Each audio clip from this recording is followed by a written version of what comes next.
இந்த 2 கால் நாயை எப்போது பிடிக்க போறீங்க? அந்த நாய்க்கு எப்போது தண்டனை கொடுக்க போறீங்க? தண்டனை கொடுங்க, எக்கட கெட்டு போங்க. அந்த குழந்தை இனிமே அந்த அந்த பிள்ளை 9 வயசு குழந்தைக்கு அது மண்டையில் அப்படியே பசுமரத்தாணி போல் அடிச்சுன்னு சொல்லுவாங்கல்ல, நினைவுகள் இருக்கும்னு.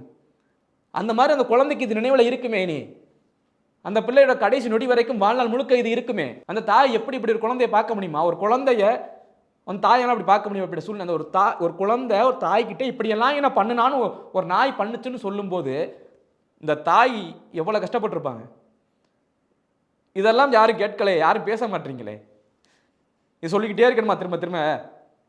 இந்த மாதிரி வழக்குகள்ல கொஞ்சமாச்சும் நடக்காம, நடந்துறதுக்கு அப்புறம் பிடிக்கிறோம், நடக்காம இருக்க என்ன வழி?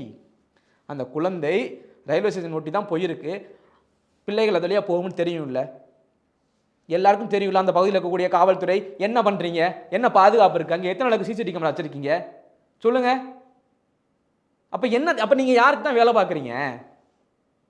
ஒரு காவலி கூட்டம் போடுவாங்க கட்சிக்காரன் இருந்து, அதுக்கு போய் குமிப்பா 50 போலீஸ் 100 போலீஸ்னு. அதில் 10 போலீஸும் வேலை போட்டிருந்தீங்கன்னா